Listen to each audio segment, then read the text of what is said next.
out what the political situation is.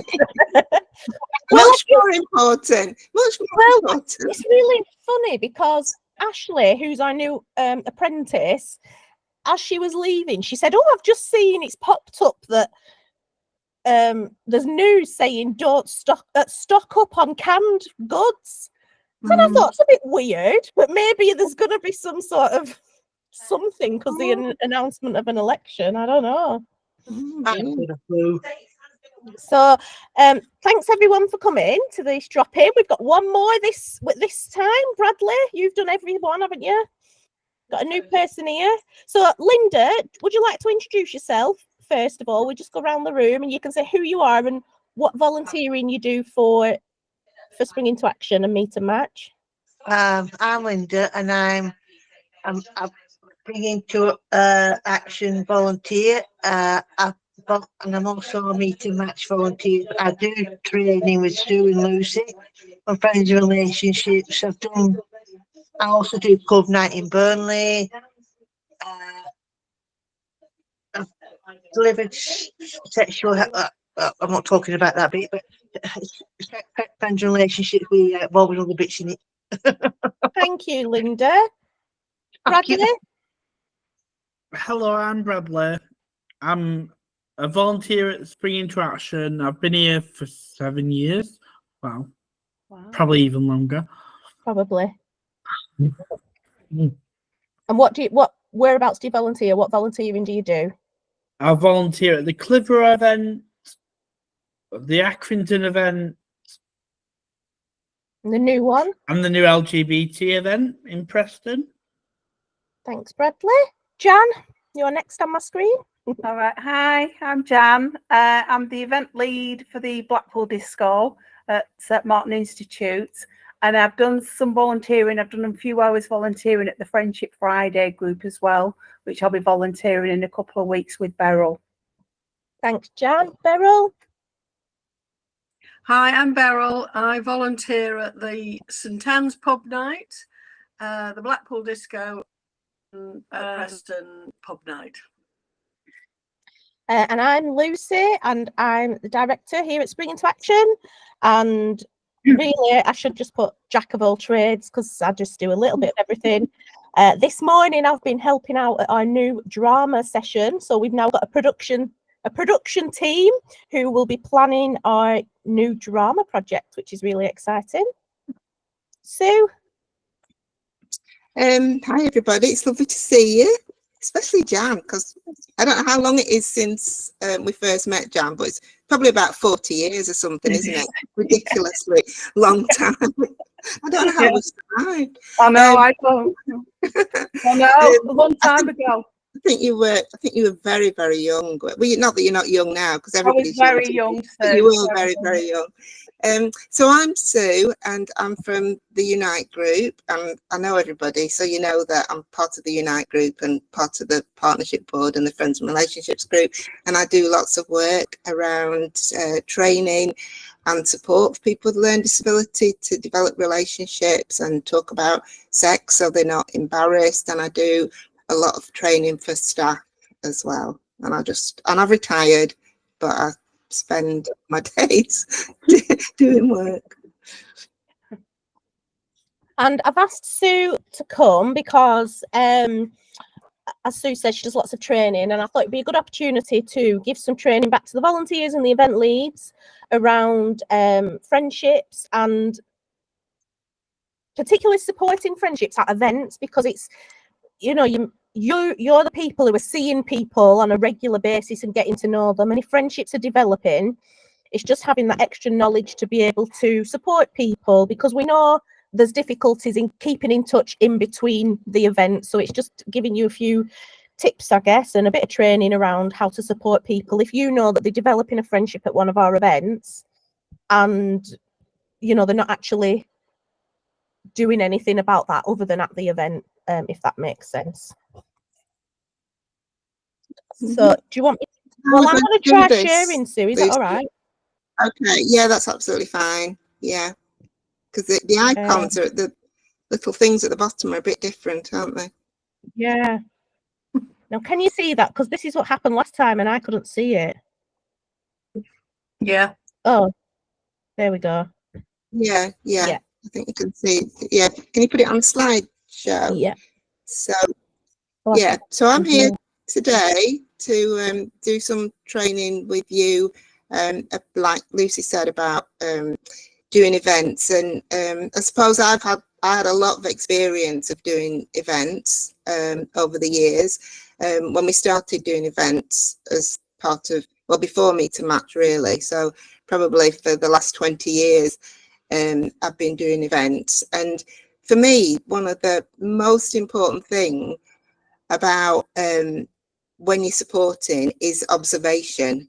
So really watching what's going on with people and who seems to be getting on with who. You've got to kind of have eyes in the back of your head, haven't you? So, you know, I listened to a podcast the other day, and it was all about sexual relationships. And they said, what, you know, there's a secret to sexual relationships. And what is it? And the person said, it's really easy. The only thing you need to do is pay attention.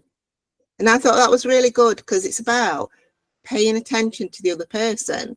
And I think this is exactly the same. If nothing else, we need to do is pay attention to what's going on. And I think some of the problems that people have are they're not paying attention. Because you see support workers, don't you? You know, and I'm not quite sure where they are sometimes, but they're not actually paying attention to what's going on right in front of them and staring them in the face. So that's kind of what we're going to talk about for the next hour and a half. So next slide, please. It works. So you don't need to know about me, because I told you all about me. So we're going to think about the issues facing members, because, you know, being aware of the issues that are facing people who come to your event, because they don't come in a vacuum, do they? They come with lots of things that are happening in their lives, lots of experience that they've had, and understanding them will really help you to do the job as well as you possibly can. And then we're going to think about some of the ways that maybe you can respond when you're having events, and when you may be phoning people as follow-ups as well. So that's the aim for the session. And this really is what I'm now talking to people about, having a space to think, because you're really busy when you're doing events, aren't you? And I've seen people, you're rushing about trying to get everything done, making sure that everybody's safe and everything's all right. But we all need a chance to reflect on what's happened and think about, you know, what's going on for people and what we can do to improve. So this hour and a bit is a chance for us to think a little bit more. And I haven't got all of the answers, because nobody's got all the answers, have they? You know, what I just want to do is give us a chance to have a think, really, about the issues that you have to deal with. So when we do this, obviously we have to have ground rules, don't we? So every time that we meet together and try and think about what we're doing in any of our work, we think about how we can do it safely. So can you show the next slide, please? It's nice to have somebody doing the slides. Do with you all the time. So confidentiality is important. So you'll be sharing some examples of people that you meet when you're doing your work, and it's fine to talk about them, but obviously we can't share that information outside of this discussion. And if you want to talk, just raise your hand. So we're a small group, so you can raise your virtual hand or you can raise your real hand. Or is there a chat function? I'm sure there is, isn't there? Yes, there is. So at the bottom, if you're on a laptop, I guess on mine it's on the bottom right. So there's an information circle, one showing people, and then a chat one next to it. I don't know if that's the same on everybody's, but right. So you can, I don't know. So maybe you could keep an eye on it, could you, Lucy? Yeah. Because we're a small group, and so I was going to do groups that breakout rooms, but we don't need to do that because we're small, so that'll be fine.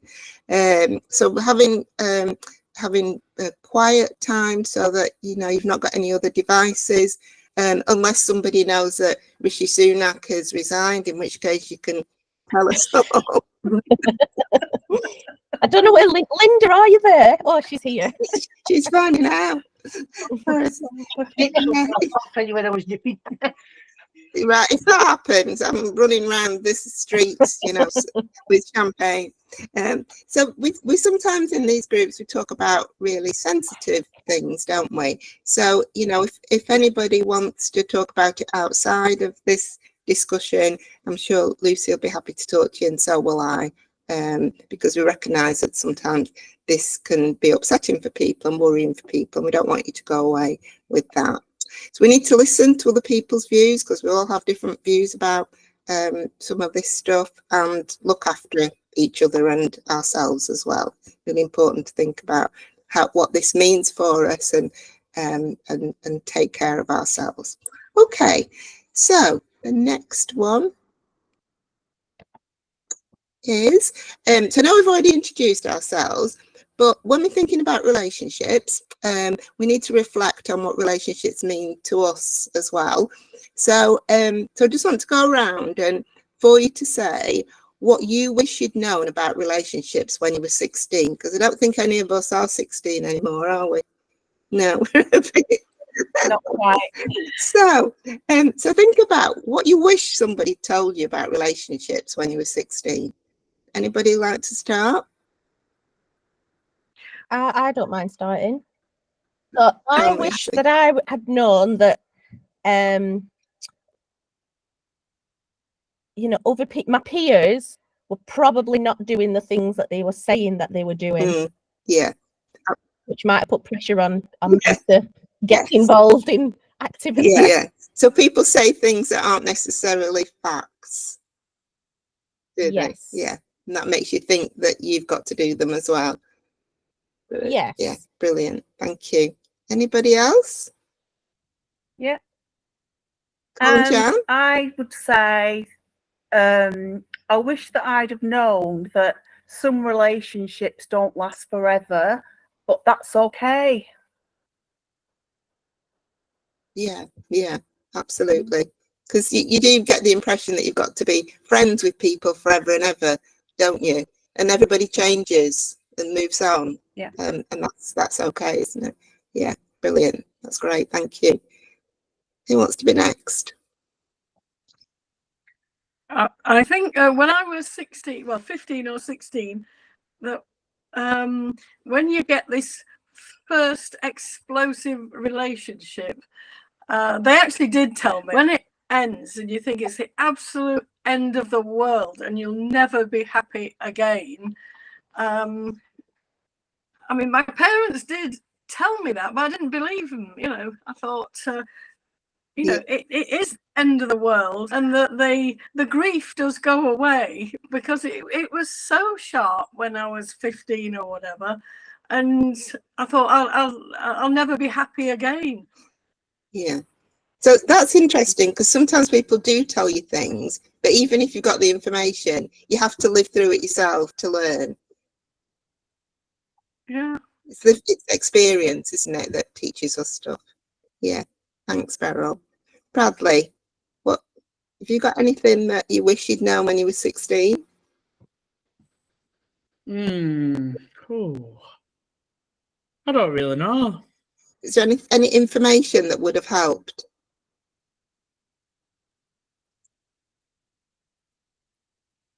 I'm not really Yeah, that's sure. okay. You don't have to. You don't have to know. Linda, have you got anything that you wish you'd known? I've nothing to say on that. No, So thank you. that's okay. I can hear all about politics still going on in the background.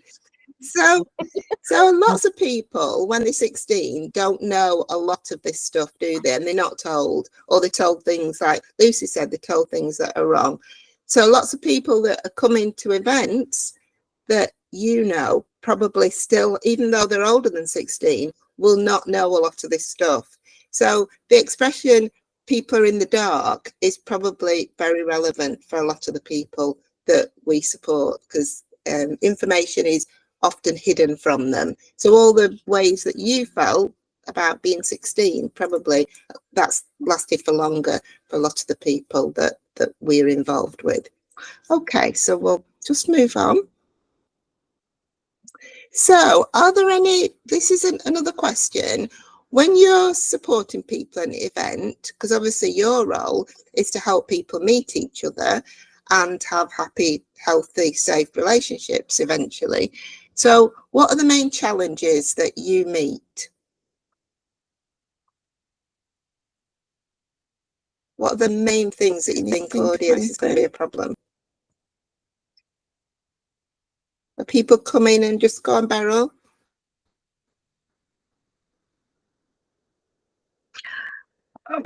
When I was looking at these case comes studies, to me when the I'm big thing at that the events is I don't know what I don't know.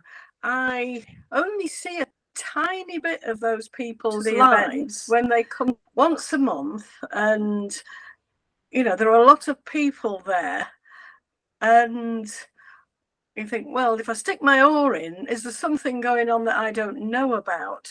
I don't feel I know the people well enough to, I don't know, I'm not saying not to push ideas on them, but to say I want to support them might be a bit strong, because I don't know, I only know tiny bits of their lives. How could you find out, and anybody can answer this, how could you find out more about their lives? Well, I don't know. That's the problem, isn't it? Because I'm only seeing them there and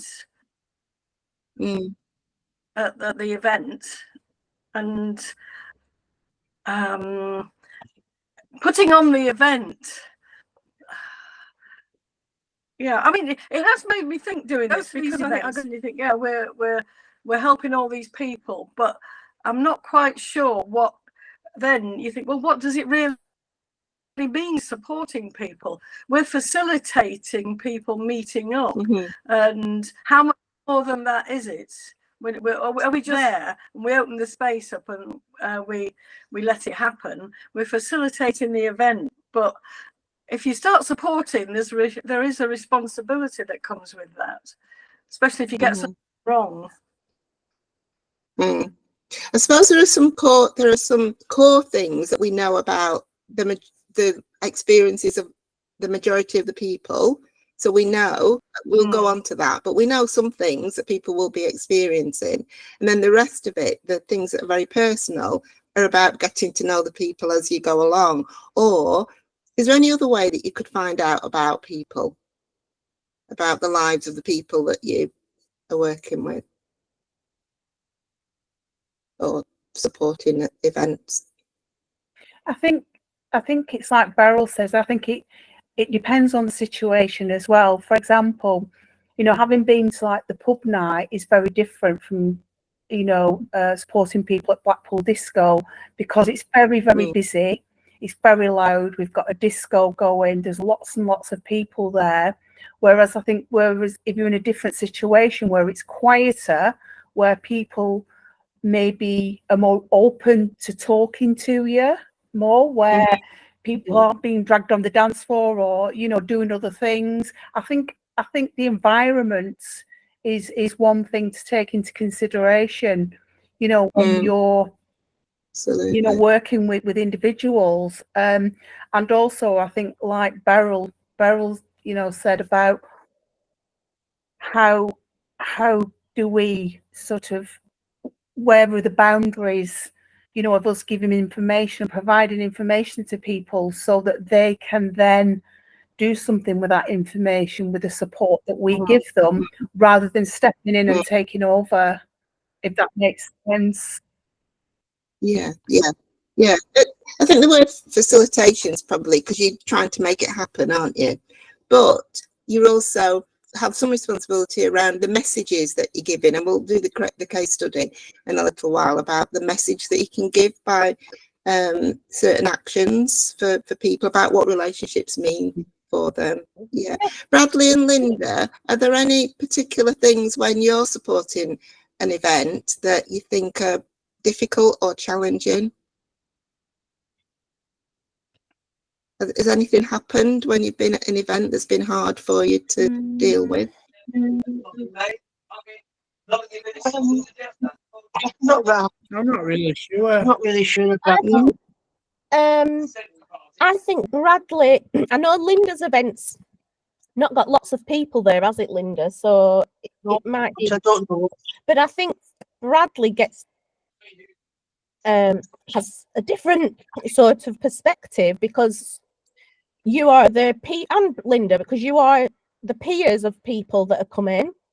And so I know that you've come to me before and said somebody's fallen out, you know, people have fallen out or things like that. So in your role, Bradley, what if you know that people have fallen out but they're coming to the events, what challenges do you find around that? Because you go and tell somebody else, but you're there as a volunteer as well. So this is about how you can help as well. So how do you know that, you know, if one of the challenges is that someone's had a fallout, how do you find out that information? Because they tell us. But then they might not tell Jan and Beryl because they're, you know, you're also somebody with a learning disability. They might be more likely to tell you. Yeah. Do you find it difficult when people come to you, Bradley, and talk about the friendships? It can do. So that could be a challenge then. That it happened at Burnley recently. Right. So what happened, Bradley? What happened? Don't say names, but tell us what happened.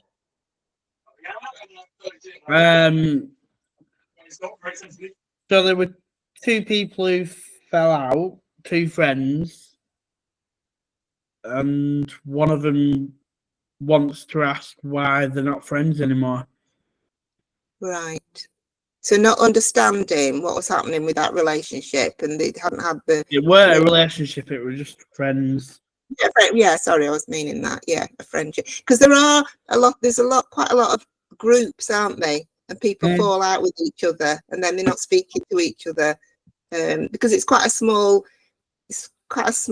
catchment, and so a lot of people have known each other for years and years, haven't they? So they've got a lot of history. So it's kind of knowing that, isn't it? That's important. That's really helpful, Bradley. Thank you very much. So what I think for me, so I've obviously not run the events for a long time, but I think one of the challenges or maybe frustrations for me was actually when people did make a connection, and a really lovely connection, and they were happy about it, and they would spend time together and chatting and dancing, is then having the conversations to say, you know, have you swapped numbers? But then not being followed through the lack of support from the care staff, I think. So that for me is it's a challenge, I guess, for us, because we're really trying to help connections.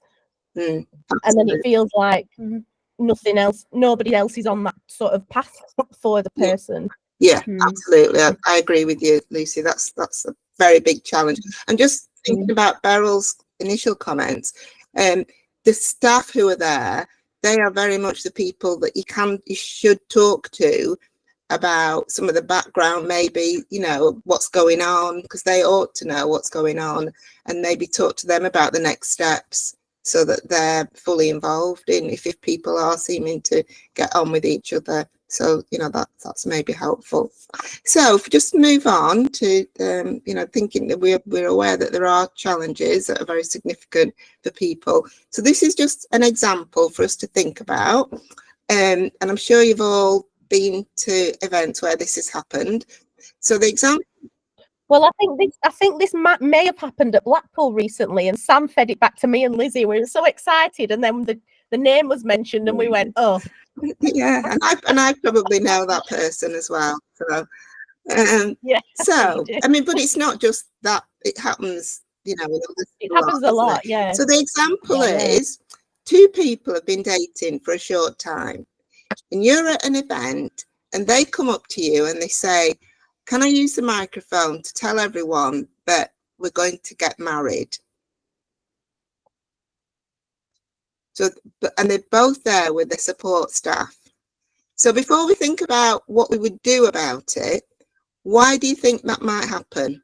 Why do you think somebody might say, so they don't know each other that well, they've been going out for a while, and they suddenly want to tell everybody that they're getting engaged and they're going to get married. So why do you think people, is that something that would happen at any other event? Do you think? Is it a usual thing? Have you been to any other places where that's happened? It happened a while ago at our Clitheroe event. Did it, Bradley? Right. And what did? Well, don't tell me what you did, but why do you think it happened? Why do you think people feel the need to do that? But then these two people aren't together anymore. Ah, well, that's interesting, isn't it? Yeah. Had they only known each other for a short time when they did it? Probably, yeah. Right, which is very common. Yeah. Any other reasons why you think it might happen? I'm not really sure. Bradley, think about maybe the training that you've already done around relationship. I'm thinking about your own relationship as well. Why you and your boyfriend have been together many years, but you two have not got engaged, have you? Not yet. Right. So why not? What's the difference between you two and someone who's just met, maybe? Well, we've been together nearly 6 years. Yeah. But a lot of the people who do get engaged have only been together like 5 months or. So why do you think that? Why do you think you and your boyfriend have not got engaged, but other people might get engaged quite quickly? What's the difference? Because you rush into it. That's right. And is that a good thing, Bradley, rushing into it? No, it's not a good thing. Right. Excellent. So it's not necessarily, I mean, some people do decide they're going to get married after, not knowing each other that long. But it's not the most successful way of having a relationship in the main. Okay. So should we look at why we think this might happen, and you can see if you agree? All right. So I've just come up with some suggestions for why this might happen. So one of the reasons is because the people who come to the events want to feel valued. They want to feel that they are doing things like everybody else in society, and getting engaged and getting married is one of those things. What do people do when you get engaged?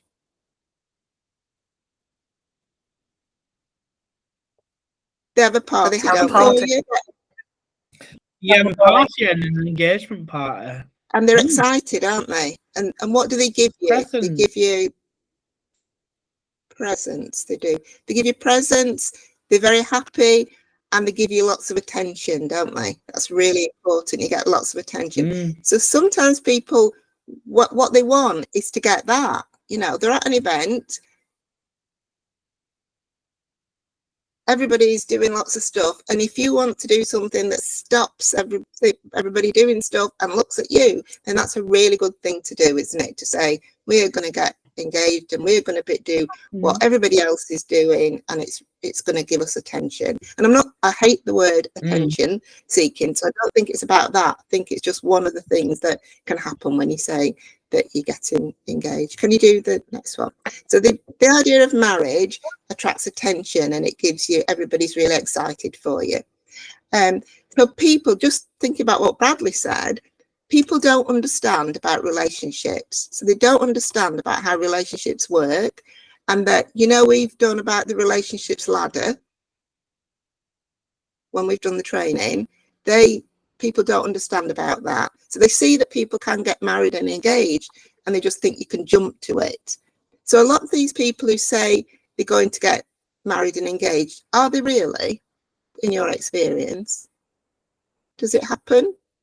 Do they really get it? So these people come to an event and say, I'm getting engaged. Do you see it happening? No, not really. No. So often it's not true, is it? It's not actually going to happen. So they've just kind of thought that it was a good idea to say it, but the reality is it's not going to happen. So that, which is difficult. So some people are influenced by social media. So if you watch what happens on Love Island, anybody watch Love Island? No? Anybody watch any of, what else is there? Married at First, do you? And how quickly do they get I watch together, Love Bradley? Island That's right. They get together really very quickly, don't quickly. they? And is that good? Do they On stay day one. together? No. No, they don't. They don't. Even when they say they're going They to stay don't. together and after Love Island, they split up, don't they? So if people are watching, even if they're watching Coronation Street or EastEnders, people on that have quick relationships as well, don't they? So if that's where they're getting their information from, that idea of being quick doesn't help. The next one. So often people don't understand about marriage and engagement and the fact that you have to understand certain things for it to happen. So some of the people who say, I'm getting engaged or married, legally wouldn't be able to. So if we say, oh, that's really nice, I'm really pleased for you, isn't that fantastic? We're not helping them with an honest answer, because for some people, they will not legally be able to get married, because in order to get married, there are certain legal things that you have to understand, which is what we do in the training, isn't it, Lucy? We help, we try really hard to help people understand that, but the real situation is that some of those people won't be able to. And if we're being kind to them, we will be telling them that, wouldn't we? And we would be wanting them to come on the training, and we would want staff who said that to them. So, yeah, it's really important that we understand the law. And some people really do want to be together, but they don't know any other way of doing it. So the message they're giving to us is, we want to be together, but they haven't got any other way of communicating that. The only way that they can think is marriage and engagement and all of those things. So asking them that question. So what is it you want? You're saying you want to get engaged, but what is it you want for your future with this person? So these are just some reasons why, and there's probably a lot more, why all of this might be happening. People not understanding what marriage is about, wanting to have a response from people at the event. The difficulty with this is, what kind of response do you think would normally happen? What sort of responses have you seen when this happened? Like you're saying, it happened at an event. So what did staff and volunteers do? Bradley, what happened at Clitheroe? Because I don't know, but tell us what happened. So one Tuesday night we were doing the quiz, and then next minute this guy asks us for the microphone. One of our members, well, participants, and then he proposes to his girlfriend. And what happened? Everybody clapped. Yeah. They would clap, wouldn't they? Because that's what you do when people say they're getting engaged. But then you said they're not together anymore. As of last month, they'd split. Right. Okay. So do you know what happened at the Blackpool event? The couple that's at our event that told us they were getting married, they didn't go on the microphone to say it, but they were already engaged. Right. Or they don't have support staff with them, and they told us that they are already and have been engaged for quite some time. Right. Okay. So if they're going to be on the microphone telling everybody, what options do you have? So somebody says, can I have the microphone because I want to tell everybody. What choice have you got to respond to that? Do you just have to give them the microphone, or is there anything else that you could do? You don't have to give them the microphone, do you? No.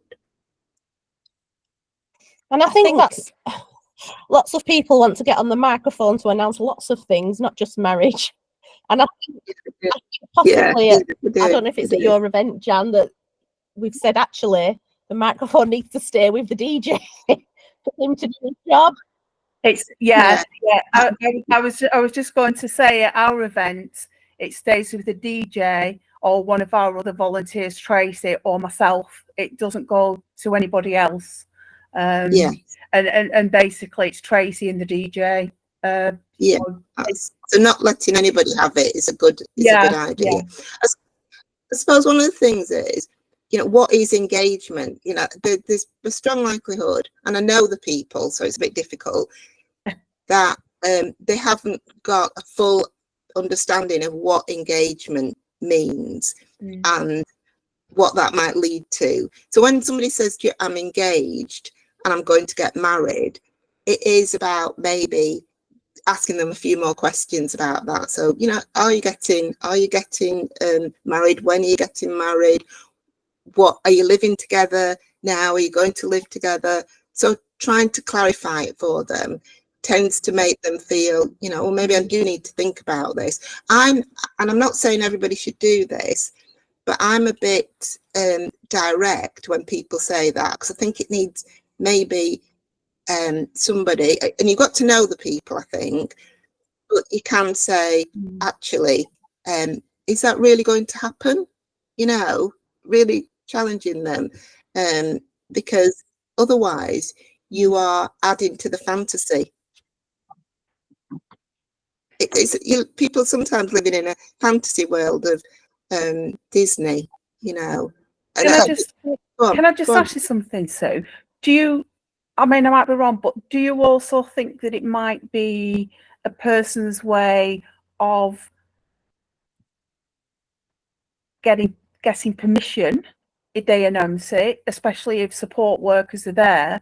Do you think that might be something that people might think about, that if we do it in a public place, there's more likelihood of it happening? Because if I went to my support staff and said, we want to get married, they might put things in the way, or which is why I think it might be useful to talk to support staff. To say, come in, your support staff, just have a quick word about this, and then you can find out where the support staff are coming from, and maybe then you can, if it's negative, can maybe encourage them to do some training or come on one of the meet and match courses. I think you could be right there. I think it might be. I think it's maybe a few things that are at play here, but certainly negativity from staff might be an issue. Go on, Lucy. Yeah, I was just going to say, and I think the situation at Blackpool with that couple is that it is more of a longer term situation. So I guess it's about thinking about what they want for their relationship. But I've also had it where people have met in January, February Valentine's comes and they've proposed. But how I approach it, or they'll say, I'm going to propose. So I just say, oh, when did you go out on your first date? And quite often they haven't. They just met last month at the event. So I approach it more of asking those kind of, how's that developed? How often do you see each other? So I know a couple that have met, and they talk about being in a relationship, but when you ask those questions and, well, we're planning to meet in 3 months' time, and I say, well, if you're in a relationship, you would normally meet more often than that, maybe a couple of times a week, and we talk every day, but we're going to this place on this day in 3 months' time. And I sort of approach it around what a relationship might actually look like as well. Absolutely, that's right. I've just got some suggestions for things that you could do on the next slide. So be positive about the relationships. I think that's really important, because the fact that people have got a relationship, even if it's a new relationship, so it's really good that you've got this relationship, and that hopefully you'll be able to develop that. But I think, as Lucy's just said, explaining that people usually know each other well before they think about getting married, and how relationships develop is going to be really important, and being sure, because relationships have to be engagements have to be planned before you start to tell everybody what's going to happen, and suggest that they get more help and information about relationship building, and that might be through their own staff, or it might be through your organisation or other information that they can get. And maybe asking if it's okay to talk to their staff, because with that situation that you're talking about, and you're suggesting that maybe it's about getting staff on board, if you can ask staff what's going on, you know, how they're offering support, that, you know, that might help you, because just thinking about Beryl's point is you don't know what's going on for people, do you? But if they're happy for you to make that contact, it might help. If appropriate, explain about capacity. And normally you might explain about capacity to the staff, because actually staff don't always understand about that. Staff haven't had the training, unfortunately. And really importantly, refer them to meet and match training, because you're in a great place to be able to do that, aren't you? So it might be that they would really benefit from having some of the training that Bradley and Linda are going to be involved in giving them, and everybody else. And actually, it is difficult when we haven't got any funding to deliver training, because then there is a cost to that. And we have found that if we put a workshop on and then the individual has to pay, you know, that can be tricky if they don't value that, don't have the budget for that. Care providers don't tend to want to invest in, you know, providing a training course for the people they support. But the good news is that we've got some funding from the Lancashire Police Crime Commissioner, which covers the whole of Lancashire, including Blackburn, with Darwen, Blackpool as well, to run some workshops. So obviously once those are all planned, we'll share that information as well about where and when they're going to be taking place, because, you know, it's really important that people get the opportunity to have those experiences as well. Absolutely, yeah, that's good. That'd be really good, won't it? It'd be fantastic. Thank you. So so that situation is one that obviously is mirrored across, you know, across lots of events, across lots of situations, and the reason it happens is because of the experiences of people with a learning disability, and it's the reason why you don't see it, you don't tend to have it in a pub that you would go to on a Saturday night. So we're just going to look at maybe a little bit at the experiences of the people that are going to come to your events. So we're going to just play this game, and you have to put your thumb up if you think it's true, or your thumb down if you think it's false. Okay. So do you think the people who come to the events have received the right information and education about relationships and sexuality? So do you think that's true, that they've received it? No. What? Well, some of them have. So some have. Some of them definitely have. So you could, sorry, we should have had an in between, shouldn't we? Yeah. What do you think, Linda? Oh, that's good. Oh, Bradley's done a bit one. I love that. Where's Bradley? One, Bradley. How do you do that? Do that? What do you do, Bradley? You put your, there's a virtual hand here. But it's You floating. click on reactions. Can you do it again, That Bradley? smiley face. Send a reaction. Oh, thanks. And then what do you Thanks. do? Okay, thanks, Bradley. Oh, What do? You just press it.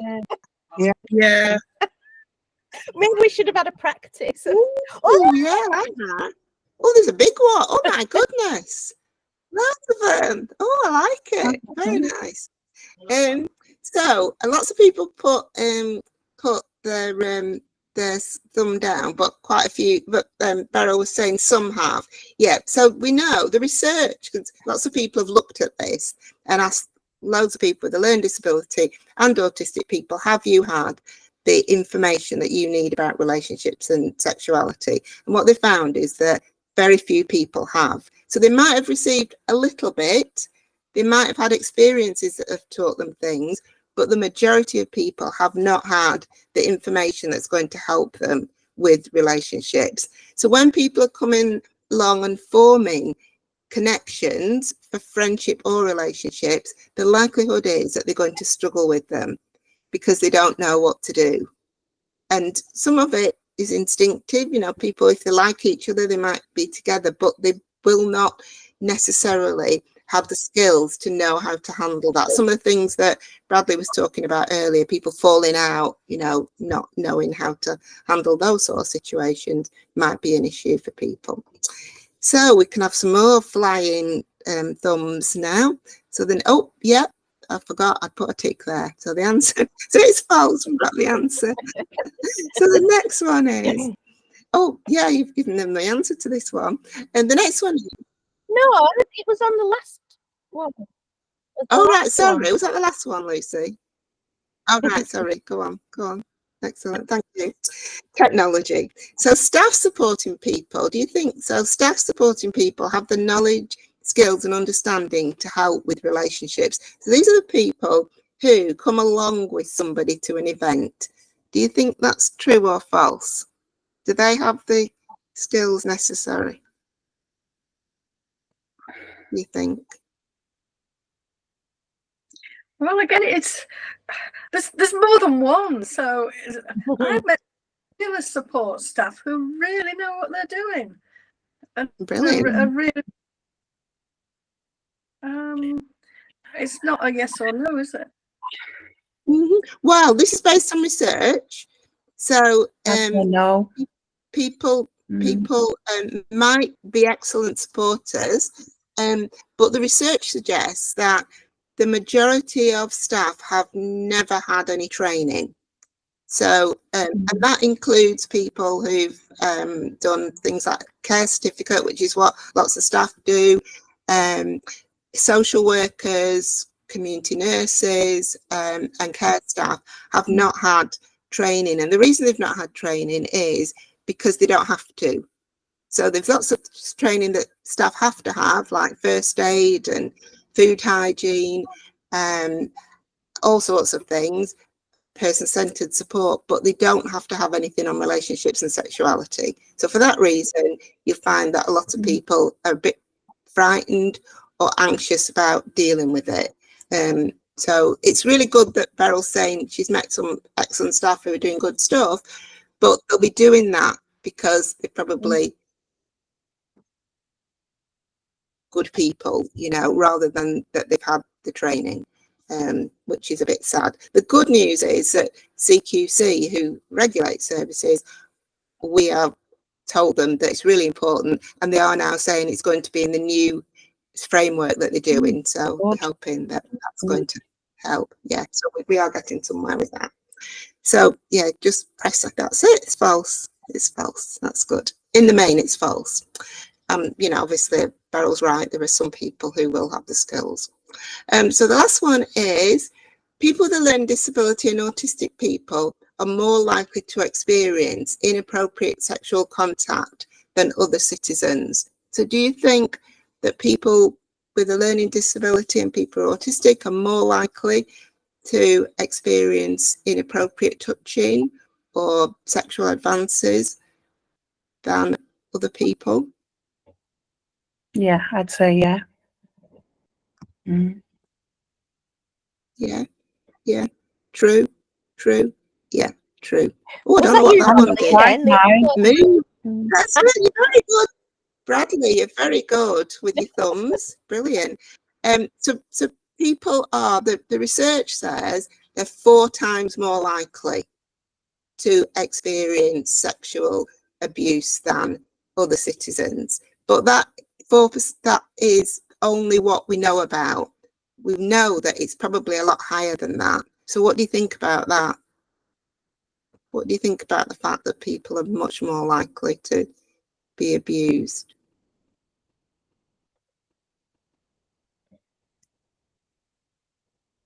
It's just really sad, isn't it? Because yeah.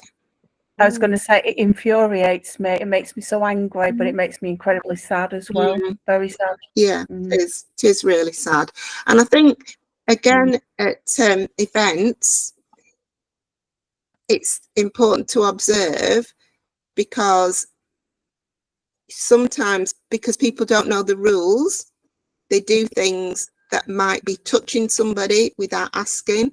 And so picking up on that, again, although we don't know the people, if we see somebody who has gone up to somebody and obviously not asked them if they can hug them or kiss them or touch them, you know, that is what leads to things going wrong, isn't it? You know, so I think that at events you see things, don't you? So be, you know, maybe just pointing out about consent to somebody in those scenarios can be helpful, because they haven't asked, have they? You know, often they haven't asked, or if they have, it's really good to confirm that they've asked. You know, the more people, because quite a few people have done training now, people do say to me, oh, I know about consent, so I don't. So Stephen's really good at that, Stephen Smith, because he's been on the training, and he tells everybody, doesn't he? You can't touch people, you know, without asking.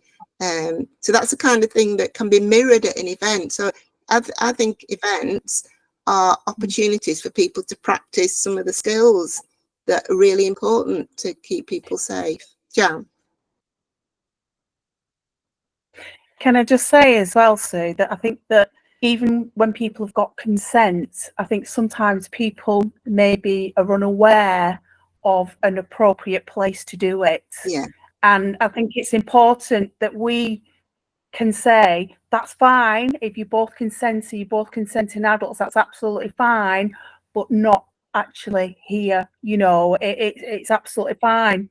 But I think there's got to be like time and a place for some of the consenting things that people want to do.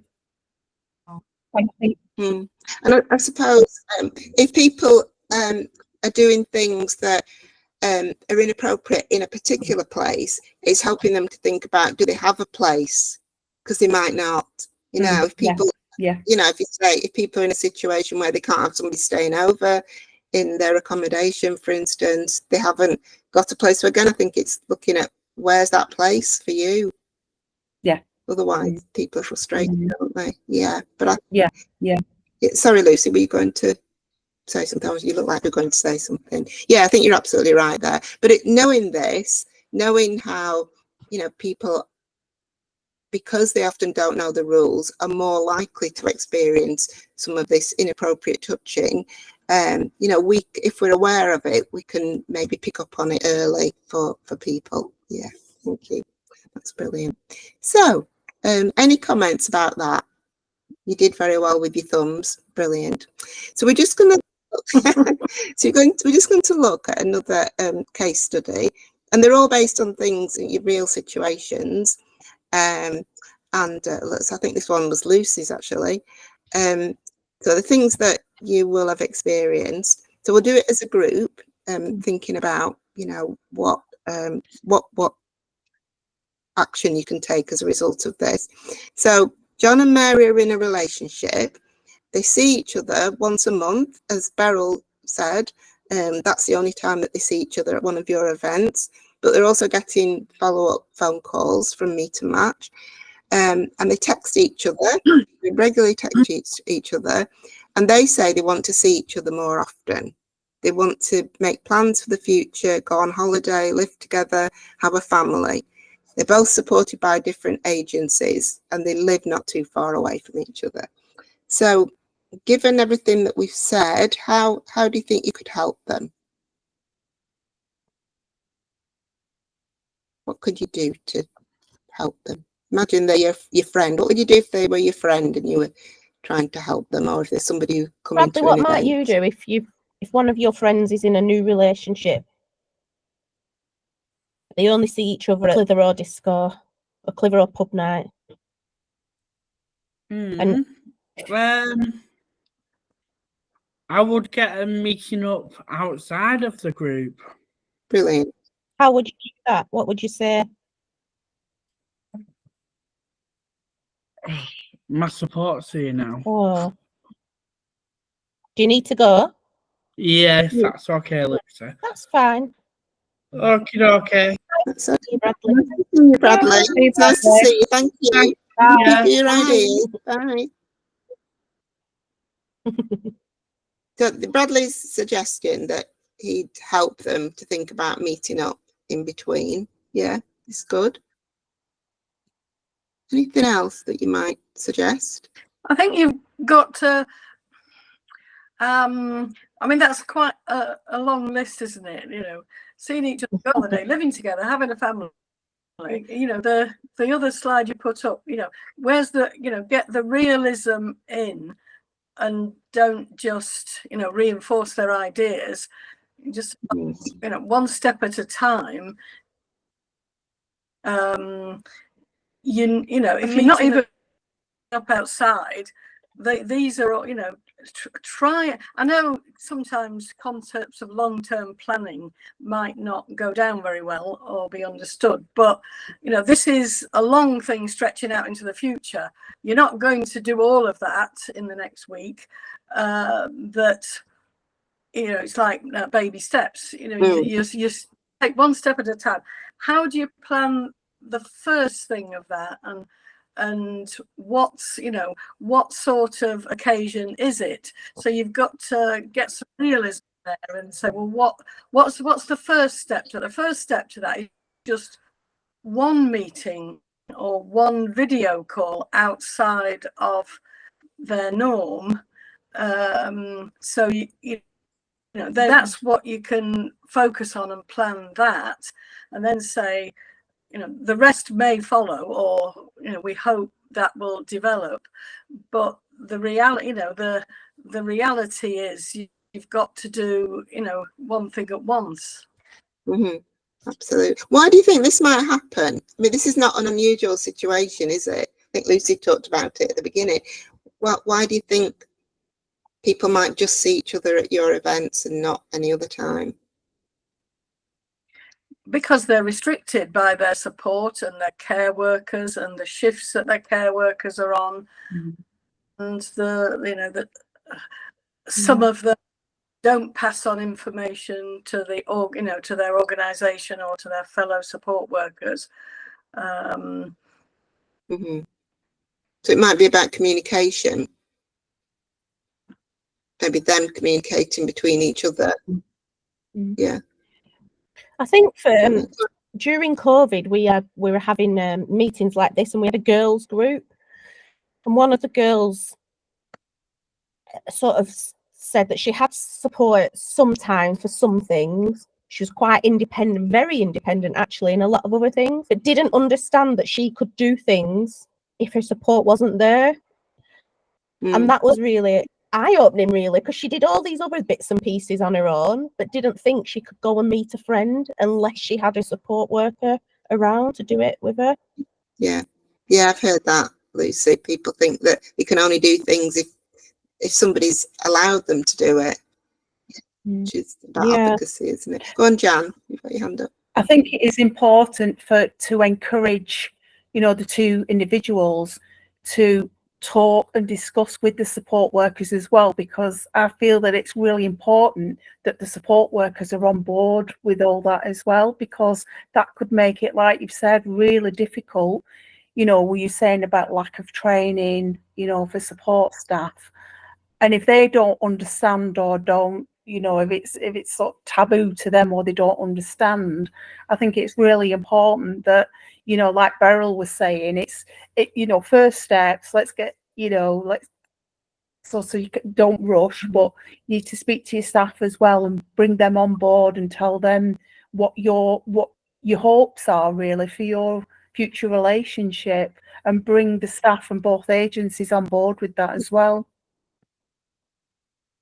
Yeah, and it's about valuing friendship, isn't it, as well, valuing those relationships. And sometimes you do have to just tell people how to do it. I was at a review recently, and somebody who comes to the Blackpool event, who's lovely, really friendly person, and he knows the person that I was at the review about, and I just said to the member of staff, have you ever thought about them meeting up, you know, just maybe just inviting him round to the house for a coffee? And the member of staff said, I never thought of that. It's this kind of thing that we all do, isn't it? And you would take it for granted. And it was a good member of staff, but she'd never thought of the fact that they get on with each other. Why don't they just meet up? It doesn't cost anything, does it? That, you know, it's not about resources. And now they're meeting up, you know, fairly regularly and going to each other's houses. So I do think sometimes if you can have that conversation with the staff, and then the light bulb goes on for them. They've just, I think they're so, it's like being on a treadmill and they're just thinking about the next shift rather than thinking about the outcomes for people. So you're absolutely right. Yeah. So, Linda, what would you do if you had a friend or somebody at the event and they weren't meeting up? What advice could you give them? If they weren't meeting up. Yeah, in between. Because you're really friendly and you get to meet loads of people. How could you help them to meet each other a bit more? Well, try and support them and make contact with them and say, well, look,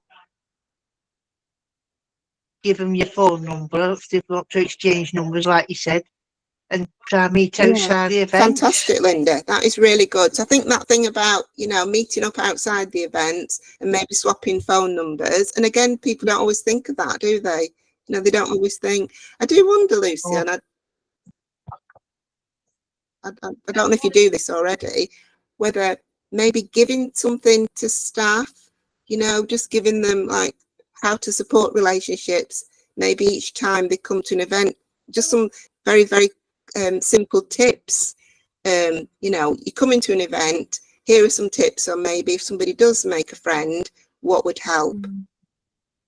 Because you haven't got the problem is you're busy, aren't you, as volunteers, and you haven't got time to always talk to people. But maybe if they had something, I think sometimes people are not supported by agencies. So in our Hyndburn event, I'd say majority of people don't come with staff. They're not supported by staff. They're supported by family, but they either make the way themselves or they get dropped off and left. But I always like to sort of say, well, talk about maybe meeting up outside of the event and then saying, so next month when we meet, you can come back and tell me all about it, because that almost gives them a job to do. Because I know one of my frustrations is, I know when I've been to the St Anne's event, what you get is a lot of staff talking to each other, which is good in some ways because the people are having a good time. But when you've got a lot of staff talking to each other, I think sometimes they could be talking about something productive, because actually what they're talking about is like where they're going on holiday, or what they don't like about the company that they work for, or whatever they're talking about.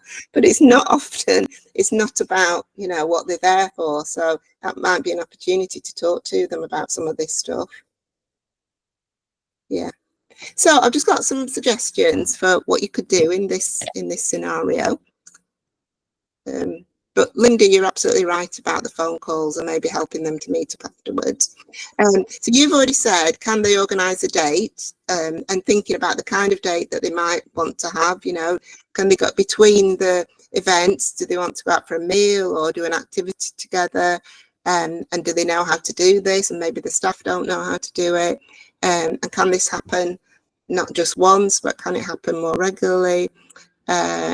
Think about how they can ask their staff for help, because a lot of this isn't about us doing it, it's about helping them to be more confident with these skills. So what could they say to staff to get the help, and then practicing how they might say it. Ask if they're part of an advocacy group, because we want people to be more confident about speaking up themselves and being able to do it for themselves. So ask if they are part of an advocacy group. Unfortunately, in the Fylde area that you're in, Jan and Beryl, there isn't an advocacy group. Hopefully there will be soon. Accrington is really well served for advocacy, and you're in an advocacy group, aren't you, Linda? Which is really good, but there isn't one in the Fylde. But if people are able to be part of an advocacy group, they'll be learning more skills of speaking up for themselves. But if they're not, could it be flagged up that they do need some help in being more assertive? Because particularly with family members and with staff, people don't feel confident enough to say, this is what I want. So if they want a relationship, they don't feel that they can say that to their families. But if we can help them to be a bit more assertive, or friends can help each other to, because Linda, you're much more assertive, you speak up more than you used to. Absolutely, yeah. Don't you? When we did this, Really good. I get my teeth in. When we trained people how to go on a date, we said, well, this is what you do. Meet in a public place where you're surrounded by other people. And if you have your support worker with you, I'm sure you can sit to one side while you two or whatever you're talking about. Brilliant. That's fantastic. So when we first started doing the training, Linda, you weren't half as confident. Well, a million times more confident now, aren't you? So if everybody, you're such a wonderful example of how being involved in all this stuff can help. So if everybody could have that journey like you've had, it'd be amazing, because you do speak up now. You should be so proud of yourself. So, you know, think about helping people to be more Linda, you know, more like Linda. Maybe that could be our drama. Our drama's project's called. Yeah, that would be really good. Yeah, that would be a really good story, you know, of how Linda used to be really shy and wouldn't speak at meetings, and now she's up. Linda would have never said the word sex when She wouldn't. Oh no. I remember when you came on the first course, you were like, "Oh, I'm not saying this," and that. So it's really good. It's absolutely brilliant. But we want more people. If more people feel confident having those conversations, they'll be able to ask the staff, ask their parents, and say, you know, I'd like to have a date. So that's what we want to achieve. So they can legally, if they're being supported by an organisation, they can ask for a review. So they can say, I want a review, and I want that to include that I want a date and I want support for it. So just knowing that you know, that's a solution to some of this, and their needs and wishes have to be taken into consideration. So if they want to change anything, then they can ask for a social work review as well. So that we had a meeting this morning, didn't we, Linda? And everybody was complaining because it's hard to get a social worker. But Charlotte Hammond said, just ask, didn't she? She said it's really important that you ask for one. You ring up and ask. So that's the legal position, is that if you want some changes in your life and you are currently getting support, you can ask for a review and a reassessment. So that's something that you might have to you know, tell the staff that's a right that people have. Linda, you've got your hand up. I just remembered, we did a video about with a few people, didn't we, a few years ago. We should use that more, actually, Linda, because it was such a good video. And maybe you could show it to the volunteers sometime, because it's the training video, isn't it? And it's all about supporting people well. It's got an example, hasn't it, of a good support, and then it's got. Is that the listen up video? Well, it's got Listen Up Lancashire. Yeah. So it's got bad support, and then it's got good support, hasn't it? And it is really, and then it's got a training pack that goes with it. And we're going to do another video soon, Linda. Yeah, we're doing another video in Accrington on the 18th of June. So I need to send that out. So hopefully you'll be able to be in that as well. Yeah, because you're so good at it. Yeah. So I think it'd be great if you could show people that. I don't know whether have we got time to do this one as well, Lucy? Yeah, 15 minutes. Good. Are you all right to do another one? Another study? Yeah. Okay, so this is another case study. So Amy and Jane are friends. Amy gets a boyfriend. She still sees Jane once a week. So they're friends, and then one of them gets a boyfriend, and they're still seeing each other. And then Jane gets a boyfriend, and so Jane's got this boyfriend, but they're together all the time, and she doesn't see her girlfriend anymore. And Amy's really upset about this, and she wants to continue her friendship with Jane. So it happens quite often, doesn't it? So you're friends with somebody. This is a very live situation at the moment with some of our members, actually. Right. So, well, I think that's because it was your idea. I thought I recognised it. This sounds familiar.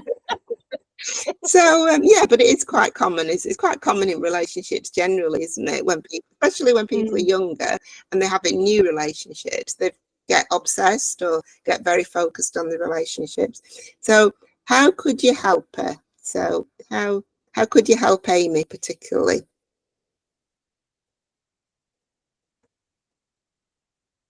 You think she comes to you and says, "I'm really upset. My friend doesn't want anything to do with me because she's with her boyfriend all the time." I think the first thing I would want to suggest to her is that she doesn't do any rash that she's going to regret, that she doesn't get really angry and send a text that, you know, you don't press the send until you've slept on it. That if she did something rash to say, to get angry and say she wasn't being fair, she was, you know, she's being horrible to her, that would put something else on the relationship that has to be repaired before you can not repair this relationship, enhance it again, but to not have a knee-jerk reaction, to get angry and say, I've done all this for you, I've been your friend for years, and now you're just ignoring me. Yeah. That, you know, it's really hard actually to control to control the emotions. When you really feel rejected, it's quite hard to not do that. But really, you know, if she does that, it's more likely to push her further away until she wants to come back.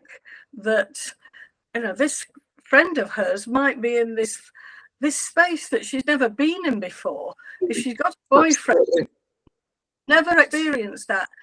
You know, it's like, you know, when you're 13 and you've got a crush on somebody, it blots everything out. It does. It doesn't mean they're horrible. So maybe explaining that is sometimes when you're madly in love, you do get blinkered and you can't see anything else. But it doesn't last forever, does it? I don't think it does anyway, but it doesn't last. No. Go on, Jam. Go on, Lucy. Sorry. I think what Beryl's saying, you know, is like talk to Amy, you know, and just to try and sort of, you know, say to her, you know, this does happen, you know, and maybe, you know, is it your friend's first boyfriend, and, you know, like, don't do anything or say anything that you would regret later because your friendship's very strong, you know, and trying to reassure her that, you know, in time, maybe she might, if she just started seeing this boyfriend, you know, hopefully that she'll reestablish the relationship. Or, you know, maybe suggest that, well, can you talk to her and just maybe see if you could see her once a fortnight, or, you know, something like that. But you know, as Beryl said, you know, like, try and sort of say to her, don't make any rash decisions about sending any nasty texts. You've been friends for too long, and, you know, hopefully, you know, she wouldn't then. So keeping that link, keeping that link is going to be important. Keeping a positive link. Yeah. Can I add some things that have that interesting? The reality of the situation is that really positive. They went out double dating. Wow. Extra friendships. The issue with the double date was that Jane and her boyfriend didn't want to speak to Amy and her boyfriend. So the conversation was difficult. So another solution was that so then there's a lot of pressure on double dating again, but this Amy doesn't want to do that. She finds it difficult. The conversation wasn't helpful, and I just want to spend time with Jane because we used to get on really well. We used to meet up. We used to go shopping, and that's missing. So then there was a conversations with Jane around your friend misses you and she would really like to have some girl time to talk about your boyfriends and how it's going.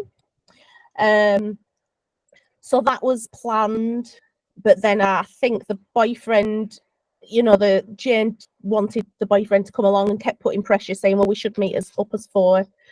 And I think now the other thing we've done is encouraged her to meet other people as well. So Amy has had friendship matches with other women as friendships, which is helpful. But I think that partly rash decision that Beryl's saying that shouldn't happen is that she's now said, I'm done with this relationship, which, may or may not come back later on.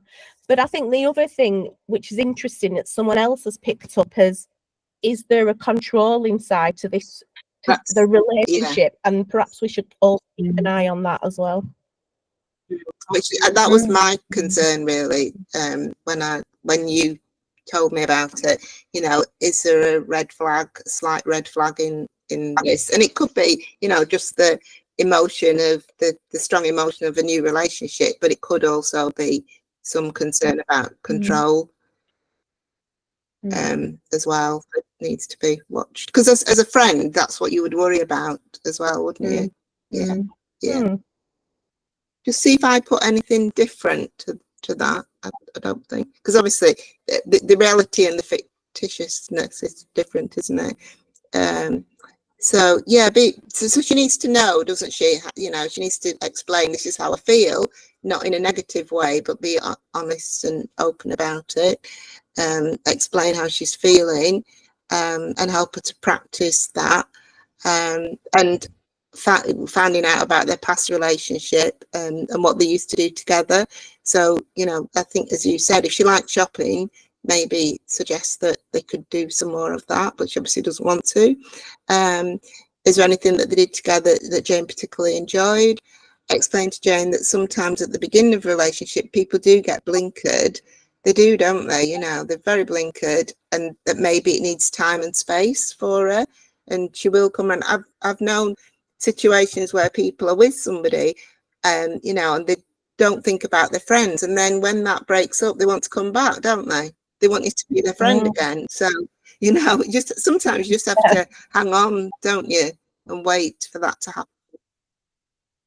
And I think what was really interesting was that Amy, when I spoke to her about, it's a new relationship, when you started your relationship, it's excited. And she said, I don't want to see him every day.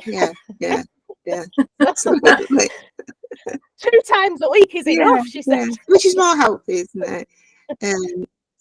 Exactly. So maybe, making sure that she does keep in touch. I think, as Jan said, just keeping that link, and making sure she remembers her birthday and that kind of thing. But I put here, being aware of the potential for it being an unhealthy relationship, which I think is picking up on what Lucy was saying, that, if people do try and cut everybody off from their friendships, then that can lead to a lot of problems, can't it? So that's really helpful, actually, because knowing what's really happening as against, what you could suggest happens is really helpful. And I think in this particular situation, it's different to what's happening at events, because these are actual members who are getting a bit more support around relationships. So you might not get that as in-depth information with people just coming to the events, but it's good to know that these things perhaps are happening, or if people used to come to the event together and then all of a sudden there's a change, it's good to have those conversations about what's happening, I think. And I also think maybe these kind of conversations could be had in training a bit more, so that people are aware that there can be some downsides of having a relationship, can't there? You might lose other relationships when you get a boyfriend or a girlfriend.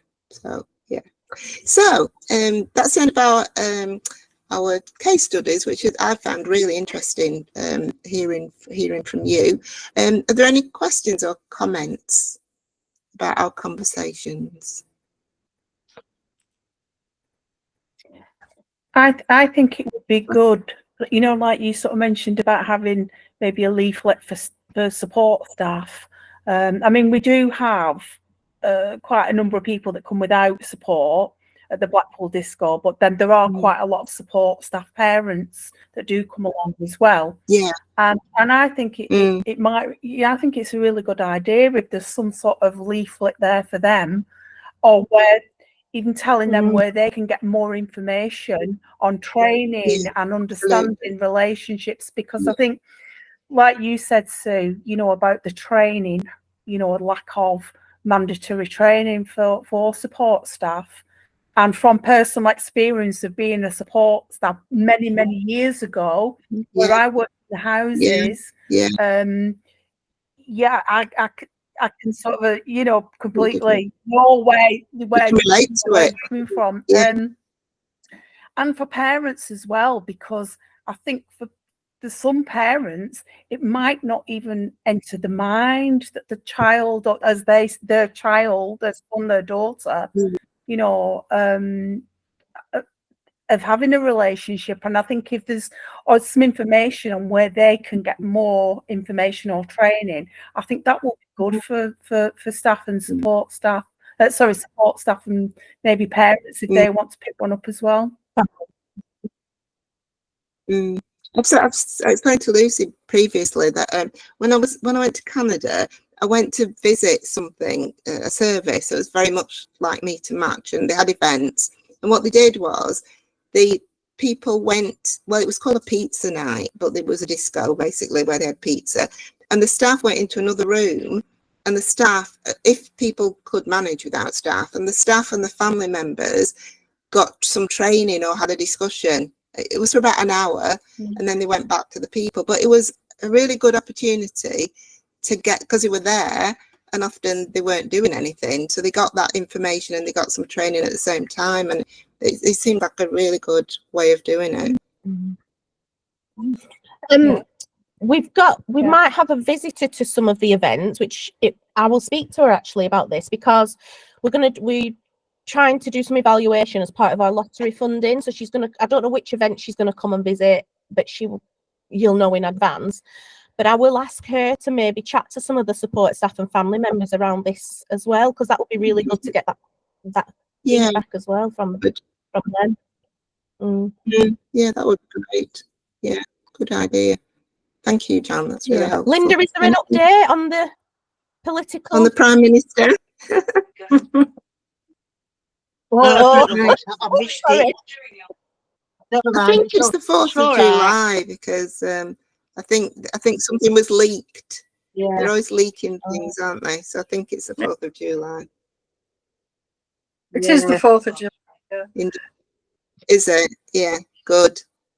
We've got a really good one in our area, haven't we? You know, we've got the whole of Blackpool and Fylde. We've got dodgy characters, haven't we? I don't know what we've done to deserve this.